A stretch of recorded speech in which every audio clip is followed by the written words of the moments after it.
Hello, everyone. I'm Michael Marchuk. Welcome to the Transform Now podcast. Our guest on this episode is author, speaker, and AI advisor, Andreas Welsch. Andreas is a respected AI expert, has significantly impacted Fortune 500 companies by turning AI advancements into real-world business outcomes. As a thought leader, he's actively shaping the enterprise application landscape, providing his insights via live streams, podcasts, newsletters, as well as his new book, AI Leadership Handbook, which we'll be talking about today. Welcome, Andreas. Hey, thank you so much for having me. It's awesome being on the show. I'm glad that you are here. So you have a background at SAP. You led global IT process automation projects. You're an adjunct professor at Westchester University in Pennsylvania, and you serve on the editorial board of the Journal of AI, Robotics, and Workplace Automation. You are a busy, busy guy. So tell us a little bit about the journey that got you to this point. Yeah. Look, I started my career in IT, and one of the things, back in the early 2000s that really got me excited was how can we think through a problem and not only solve it, but solve it with the help of technology in a way that scales. So very, very early on in my career, like you mentioned, I was responsible for process automation. Parts of that meant how do we roll out new software to our end users? And if you roll this out to several hundreds machines, you're seeing this with robotic process automation as well, right? You better make sure that they're standardized, that you have a known environment. So thinking through these problems really got me excited, and then seeing it scale once you deploy it and the impact that it can have. And, in my roles at SAP, I was able to apply the same idea, the same excitement to machine learning, to RPA, to now generative AI as well, where I was working with large Fortune 500s and helping them understand what is machine learning. I think back 2016 through 19, where we're going through that cycle. What can I do for you? How is it different? How can large software providers help you already use what is in your product today that you might not even know about? Where maybe some long tail processes where vendors don't provide anything out of the box, but automation can help you get good results, and these are things that you might want to build yourself. Bring those learnings back into a large product organization. I think at the time we were roughly 9,500 people working on SAP's S/4HANA ERP system. Can we, drive this automation, this AI in finance applications, in procurement applications, in sales applications, in wherever the nuggets, what makes it valuable for customers to use AI-driven automation, but also from a vendor point of view, where should companies invest?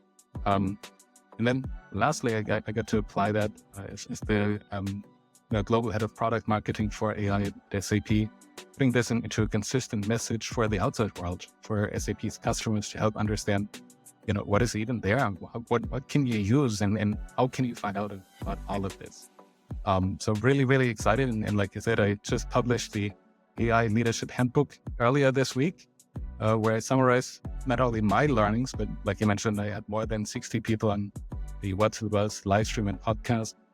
Those were leaders and AI experts that have shared how they have turned this hype into outcome.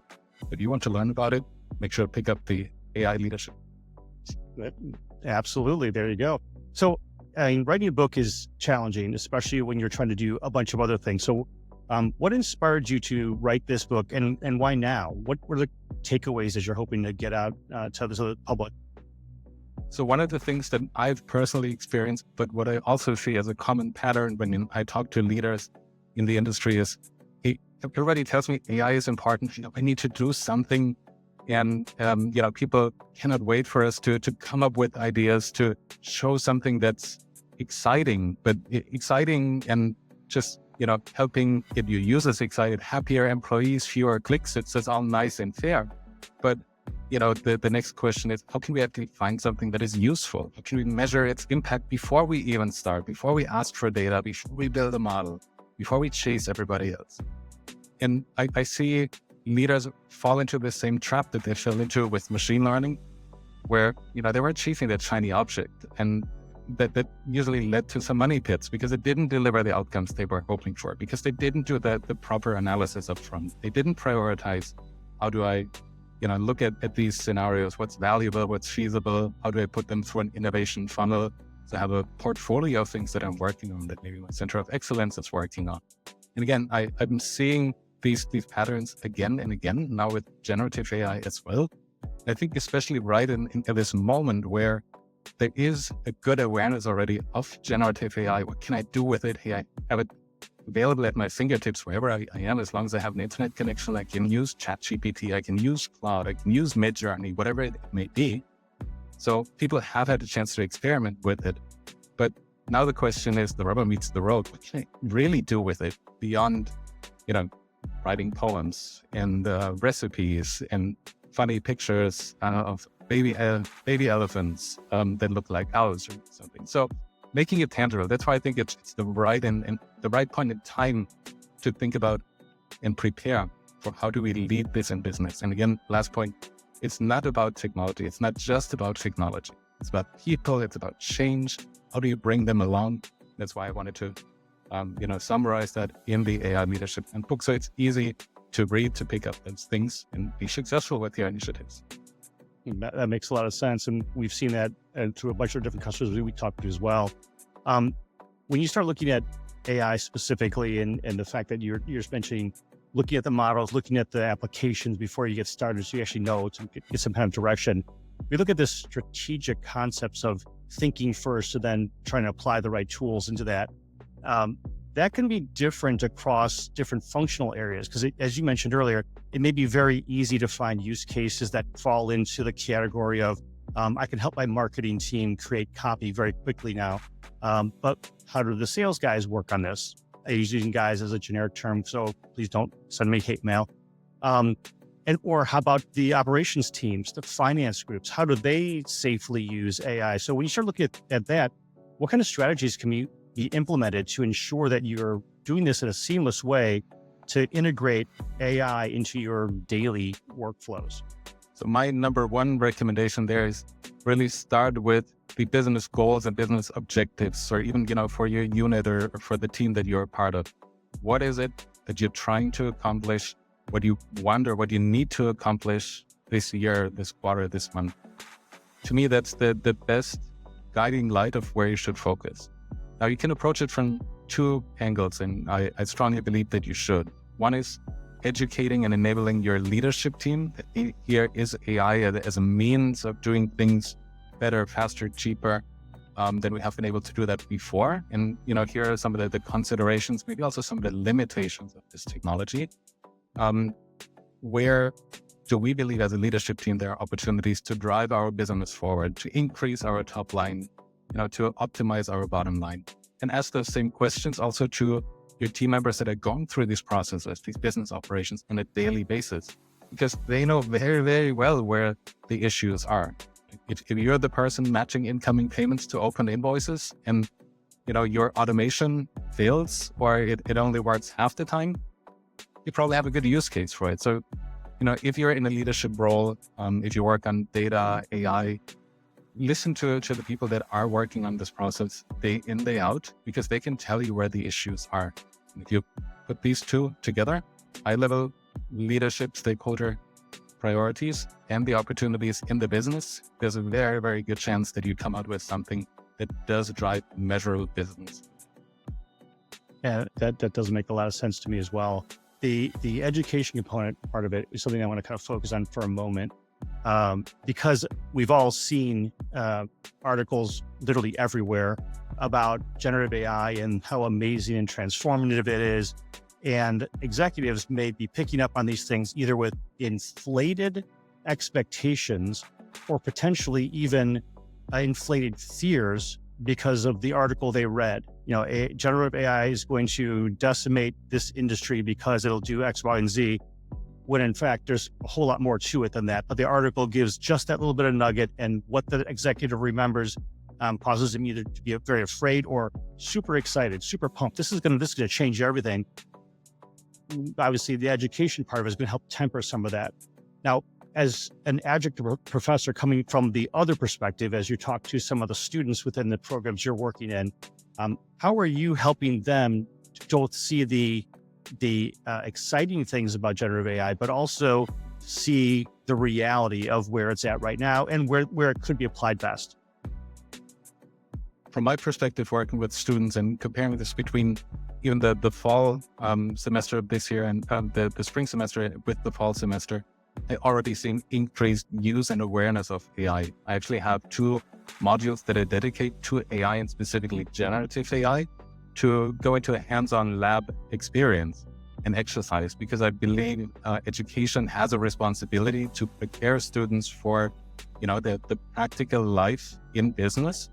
I mean, we've all seen that going through education ourselves, that it's not always that practical when you do enter the workforce. Things you've learned in school and at university might not be applicable here, but I think that's the big responsibility that academia and educators have. Make it tangible, show examples, encourage the use of it within certain guidelines and guardrails, to also see, what can I use it for and what should I probably not use it for? How do I work with the tools?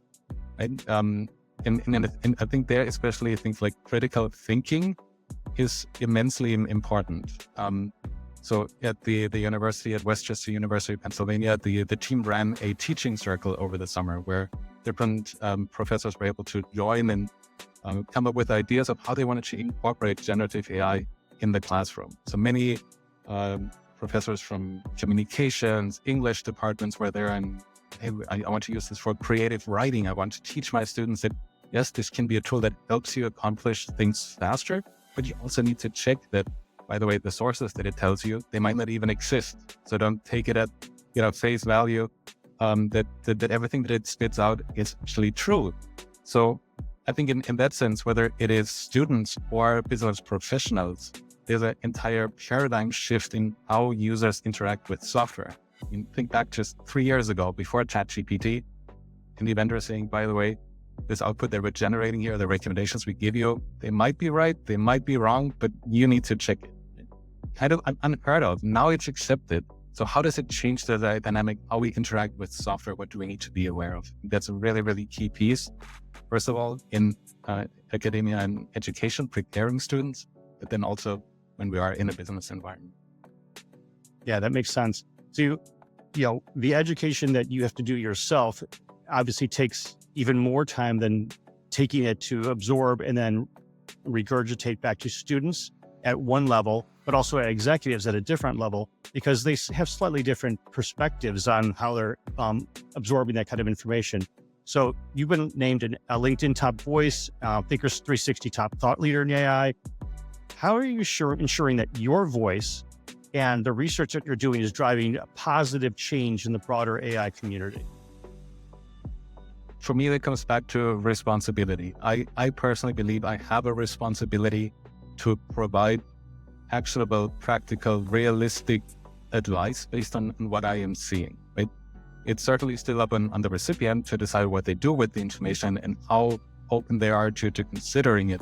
But I think especially in this type of hype and gloom and doom and everything, it's super awesome, or oh my God, it's going to take over the world or put everybody out of a job. There's a medium, and this medium, from my perspective, is typically where the reality is at the moment. And that it's, yes, there is a lot of promise. Yes, we need to make sure that we use it for the right purpose and with the right intent, and bring that together to say, here's how you can use it. Again, I feel is my responsibility, whether that is through live stream, podcast, newsletter, or the AI Leadership Handbook, but helping people understand what they can do with it and how they can actually drive meaningful outcomes. So you focused on a lot of practical applications, which is great, because that's what I want to see too, personally. How has this actually helped? Are there any examples you can give, without names, of course, of some of the companies that you've seen and helped to get through this, where they have a success story where generative AI or AI in general has been implemented to drive growth or solve a problem concretely? So one of my most favorite examples was that I got to spend about 18 months working very, very closely with a large biopharma company in the US.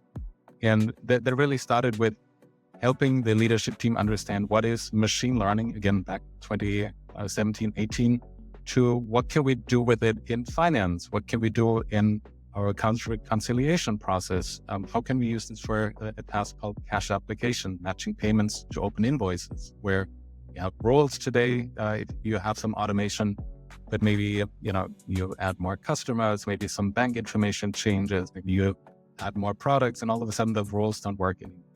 And so the idea was, how can we apply machine learning at the time to this problem and, automate this process? And some of the best learnings for me came out of this project, because the way that together with the customer, we were able to bring people along, help educate them from the very beginning, and leadership being very transparent with them. But hey, this is what we're trying to do. We're looking at machine learning to help automate part of this process. And the idea is not to put you out of a job, right? But take out this part that you probably don't like anyways, that you've told us you don't like, right?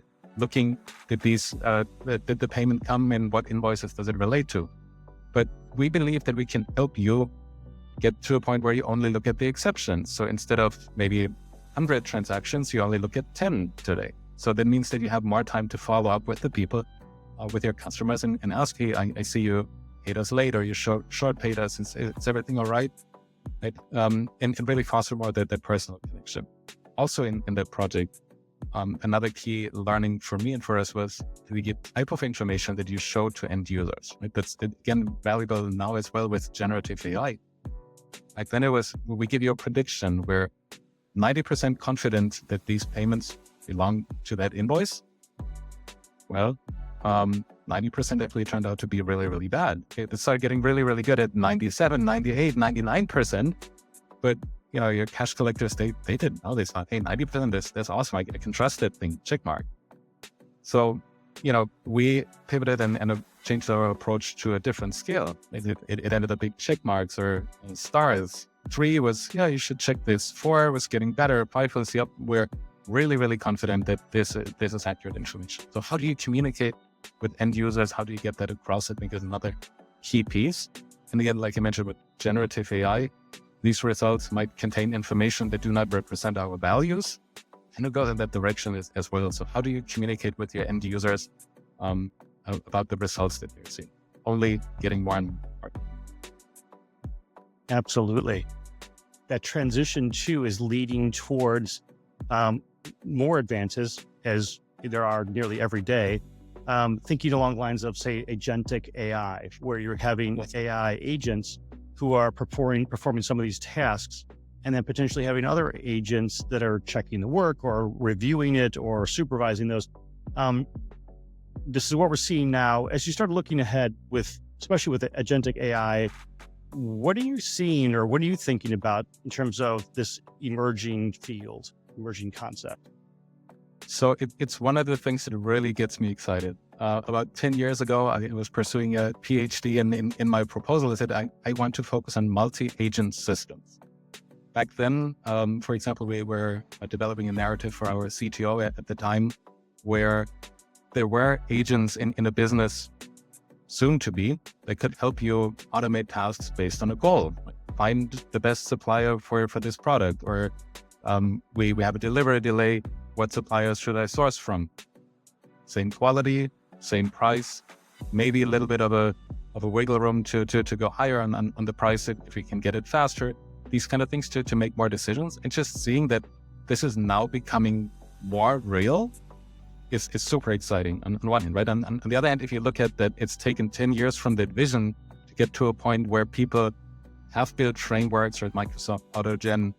Last year, we saw Baby AGI and others like that, early emerging frameworks for agents. I think there's a huge potential there. Actually, it's part of the outlook in the AI Leadership Handbook, where things already are and where they're going, so you can prepare for that. And I think this part, especially about multi-agents, having different agents, maybe with different personas or different tasks, at least that's the aspiration, you will be able to create a virtual team of assistants, of advisors. Like I said, one person maybe in customer service takes in the form, the question, the problem that your customer has. Another one specializes in the products. So you're manufacturing lawnmowers and other garden equipment. Well, is it an electric lawnmower? Is it a gas-powered lawnmower? Okay, then here's a specialist for gas-powered lawnmower. How do you fix this, right? I keep pulling the choke, but it's not turning on. Well, maybe here are some suggestions. So it generates some information, and maybe there's another agent that checks the quality on it, almost like your team that you might have. Again, with the premise not to replace people, but to augment them, to help do things that they haven't been done or haven't been able to do before. And I think there again, it gets exciting from my point of view, because we all have certain things in our jobs that we really, really enjoy, and we wish we got to spend a lot more time on, others that we just need to do. So customer service, I'm fairly certain that 80% of the tickets you get, right, are repetitive, are the same. So if you can, again, with that same premise and idea of automation, apply this agentic concept to it, can these agents help your customers get information at any time of the day in a quality level like a human agent would be able to do it? Let's scale it. Let's scale it through the holiday period. Black Friday or your Amazon Prime days, they're perfect examples. And on one hand, leading up to it, are there promotions on the way down? Well, I'm returning this, or it's not working as expected. Certainly after the holidays, big return days, after Christmas, for example. So how can you prepare for these things and scale better, I think, is another critical aspect of it. Now, agents sound super futuristic. I think right now they are fairly rudimentary, and they're getting more sophisticated. They're becoming more enterprise ready and enterprise grade. One thing I would caution, though, is I see a lot of discussion about agents be similar to automation. Right? If this happens, do that, else do something else. And I would challenge attendees and listeners today to think about this idea that an agent is much, much more. It's like an assistant that you give a goal, basically help go figure this out. And the idea is that the agent can either delegate to others or already has the knowledge to figure some of that out and come back with a recommendation to you that you then decide to implement or to adapt. It's interesting that you describe it that way, because if you look at a traditional organization with only people within it, you have those same types of segregations of roles.